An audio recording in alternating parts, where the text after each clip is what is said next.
नमस्कार दोस्तों, मैं हूं ममता तिवारी और आप सभी का स्वागत करती हूं मेरे चैनल ममता जुए में। कैसे हैं आप सब? तो ये बताने के लिए कमेंट बॉक्स में जय माता दी हमेशा की तरह ज़रूर लिखें। तो चलिए आज हम इस वीडियो में जानेंगे कि मैं सबसे पहला वीडियो डाली हूं वट सावित्री पूजा के लिए। तो आप लोगों के कई ऐसे महत्वपूर्ण सवाल आप लोगों ने पूछा है, जानना चाहा है और वो जानना बहुत ज़रूरी है, बहुत ही अधिक महत्वपूर्ण सवाल है। आप लोग ज़रूर जान लीजिए और एक एक सवाल ध्यान रखिएगा कि कहीं हमसे ये गलतियां ना हो।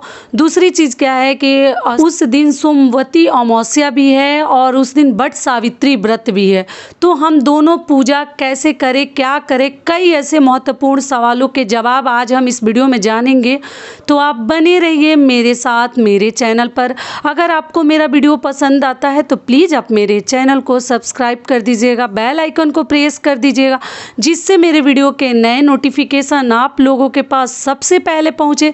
तो चलिए शुरू करते हैं। और सबसे पहले आपको बता दूं कि ये व्रत हमें कब रखनी है 2022 में। तो हमें 30 मई को ये व्रत रखनी है। दिन है सोमवार और सोना में सुहागा हो गया है कि उस दिन सोमवती अमावस्या भी पड़ रहा है। ठीक है, दो व्रत एक ही साथ पड़े हैं। तो आप लोग के जो डाउट है कि दोनों पूजा कैसे करें, क्योंकि कई ऐसे लोग हैं कि दोनों व्रत करते हैं।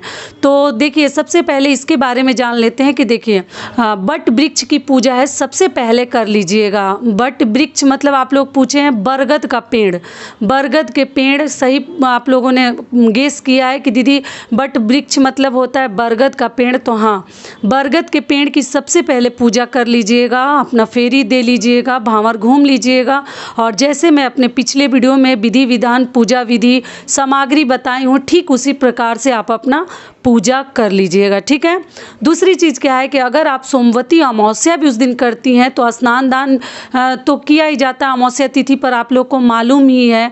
और उसमें आप 108 फेरी, उसमें भी पीपल वृक्ष की हम पूजा करते हैं। सोमवती अमावस्या में हम पीपल वृक्ष की पूजा करते हैं और वट सावित्री पूजा में हम बरगद के पेड़ की मतलब वट वृक्ष की पूजा करते हैं। सबसे ये बात आप लोग समझ लीजिए, सबसे पहली और इम्पॉर्टेंट बात। तो सोमवती अमावस्या के दिन आप चाहें तो आपके मतलब आसपास पीपल का भी वृक्ष है, अगर आप पूजा करना चाहते हैं, क्योंकि वो भी व्रत जो है ना, वो भी फेरी जो हम लगाते हैं सुहाग के लिए ही लगाया जाता है, बहुत शुभ माना जाता है। लेकिन उसको 108 बार हम फेरी लगाते हैं। तो मान लीजिए उस दिन आप दो कैसे करेंगे, थक जाएंगे।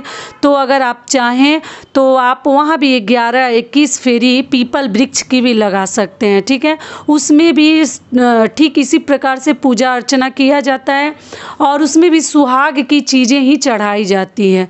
तो इस बात का आप लोग ध्यान रखिएगा। पहले फेरी दे लीजिएगा वट वृक्ष की, उसके बाद आप चाहें तो पीपल वृक्ष की भी फेरी दे सकते हैं। अगर हो सके तो 108 बार दीजिए, हो सके तो आप 11-21 बार भी दे सकते हैं। अगर ताकत है तब दीजिएगा, नहीं ताकत है तो कम ही देकर आ जाइएगा, 108 बार देने की ज़रूरत नहीं है। तो ये हो गया। और उसमें भी चना और मूंगफली का ध्यान रखिएगा। जितनी फेरी लगाते हैं चना और मूंगफली को वहाँ रखते जाते हैं जहाँ हमारा पूर्ण होता है।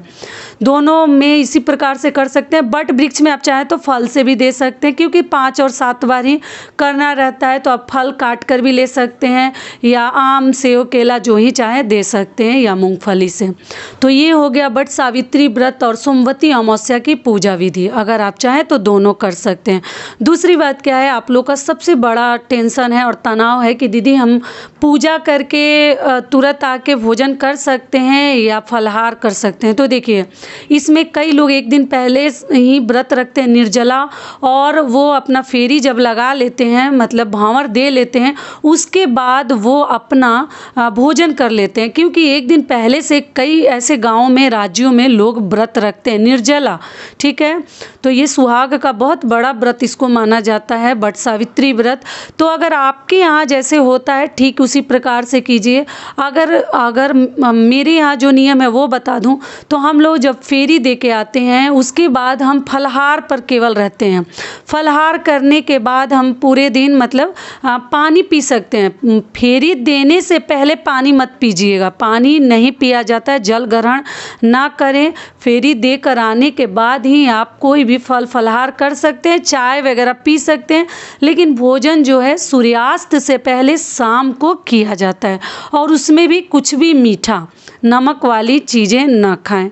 तो ये हो गई दूसरी बात कि आपको तुरंत भोजन नहीं करनी चाहिए, पहले फलाहार खाकर रहें और शाम को आप भोजन कर सकते हैं मीठा। तीसरी महत्वपूर्ण बात क्या है कि दीदी हमारे यहाँ नहीं होता है तो क्या हम इस बार वट सावित्री व्रत कर सकते हैं? तो जी नहीं।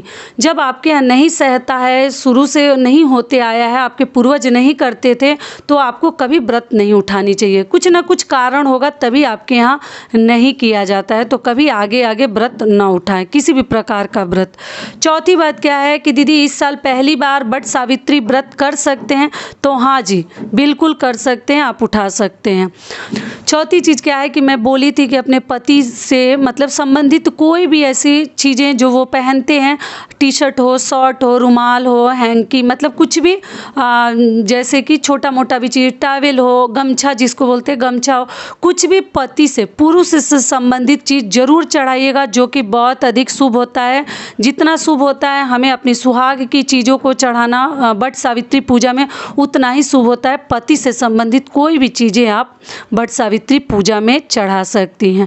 अगली चीज़ क्या है कि दीदी हम वट वृक्ष के पत्तियां तोड़ सकते हैं? बिल्कुल तोड़ सकते हैं, उस दिन तोड़नी चाहिए।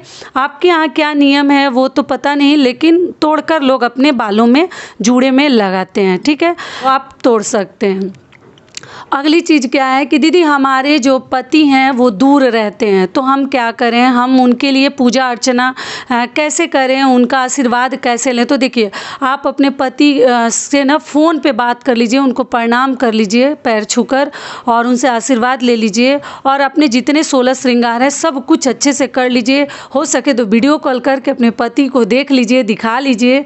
अगली चीज़ क्या है कि पंखा, जो इसमें पंखा का विधान है, किसी भी प्रकार का पंखा जरूर बना लीजिएगा। नियम तो है बांस का पंखा चढ़ाने का, तो उस पंखा को ना किसी दूसरे को हवा मत झेलिएगा, बट वृक्ष को झेल कर लाकर, मतलब हवा देकर लाकर घर में रख लीजिएगा, और वो दूसरे किसी को मत कीजिएगा। सबसे पहले पति को ही उससे हवा दिया जाता है, जो कि बहुत अधिक शुभ होता है हमारे सुहाग के लिए। तो उस पंखा को जतन से रख दीजिए, जब कभी भी वो आएंगे आप उनको वो पंखा दे दीजिएगा। और साथ में बाकी चीज़ तो आप रख नहीं सकती, अगर कुछ दिनों के बाद आएंगे तो सड़ सकता है, कोई भी चीज़ खराब हो जाएगा। तो आप क्या कीजिएगा कि ड्राई फ्रूट्स अपने पति के लिए कुछ ना कुछ चढ़ाकर बट वृक्ष के पास प्रसाद, जो कि खराब ना हो, आप उनके नाम पर रख दीजिएगा। जब कभी भी आएंगे उनको ज़रूर वो प्रसाद और वो वस्त्र भी चढ़ा लीजिएगा ज़रूर, और वो पंखा हवा कर दीजिएगा। तो जिनके भी पति दूर हैं वो इस प्रकार से अपना पूजा करेंगी, ठीक है। तो इस प्रकार से आपको करनी है। अगली चीज़ क्या है कि मैं बता दूं कि अगर आप जब भांवर देके, फेरी देके वापस लौटते हैं, तो अगर आपके रास्ते में मंदिर पड़ता है, किसी भी देवी देवता का मंदिर हो, तो उस मंदिर को ना पाछ छोड़कर, मतलब बिना पूजा किए आपको घर नहीं आनी चाहिए, उसको पाछ नहीं देनी चाहिए, पाछ देना बोलते हैं, तो उसको छोड़कर आपको घर नहीं आनी चाहिए। ज़रूर उस मंदिर में पूजा अर्चना करके, एक लोटा जल डाल के, तिलक वगैरह लगा कर ही घर आपको आनी चाहिए।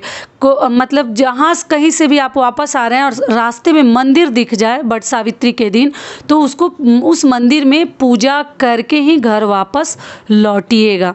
तो इस प्रकार से आपको करनी है। और भी कई ऐसे सवाल आप लोगों ने पूछा है कि दीदी हम क्या करें ना करें, उस दिन अमावस्या तिथि है तो हम कैसे क्या करें। तो अपना दान वगैरह जो करना है वो आपको लोगों को मालूम ही है कि अमावस्या तिथि पे क्या क्या दान करते हैं।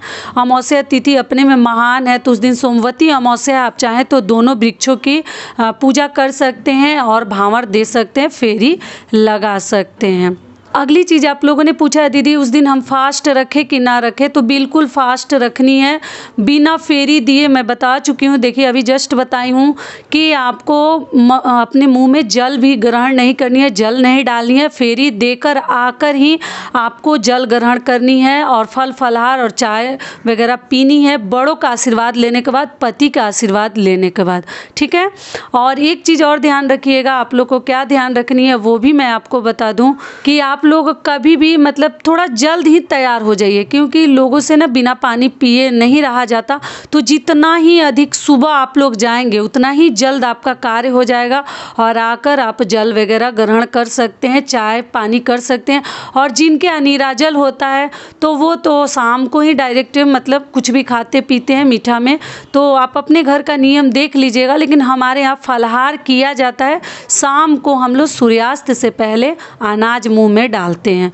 ठीक है। अगली चीज़ क्या है कि मान लीजिए आसपास आपको बरगद का बट वृक्ष का पेड़ नहीं मिलता है, बट वृक्ष, तो आप कैसे पूजा करें? घर में लाकर पूजा करते हैं टहनी तोड़कर, तो व्रत का हमें संपूर्ण लाभ मिलेगा, व्रत माना जाएगा, बिल्कुल माना जाएगा। देखिए जहाँ नहीं मिलता है ना, तो वहाँ लोग पहले से ही उस दिन टहनी ना तोड़े, पत्ता तोड़ सकते हैं, टहनी ना तोड़ें। तोड़ कर लाकर एक दिन पहले ही गमले में आप रोप दें, उसका रोपण कर सकते हैं और उसी का आप पूजा कर सकते हैं, भांवर दे सकते हैं, फेरी लगा सकते हैं। तो आपको चिंता नहीं करनी है कि हमारा व्रत संपूर्ण माना जाएगा कि नहीं माना जाएगा, कहीं हम कोई गलती तो नहीं कर रहे हैं। तो आप बिल्कुल गलती नहीं कर रहे हैं। इस प्रकार से भी पूजा अर्चना किया जाता है। तो यही सब हमारे बहुत सारे महत्वपूर्ण बातें थी, नियम थे जो आप लोग को ध्यान रखनी है और अपना पूजा पाठ और व्रत को सही से संपूर्ण करना है। तो यहीं तक का था आज का हमारा वीडियो। आशा करती हूँ, उम्मीद करती हूँ कि इस वीडियो से आप लोग को बहुत अधिक लाभ मिलेगा। फिर मिलती हूँ एक नए वीडियो में, तब तक के लिए नमस्कार। स्वस्थ रहिए, सुरक्षित रहिए और जहाँ कहीं भी रहिए खूब खुश रहिए।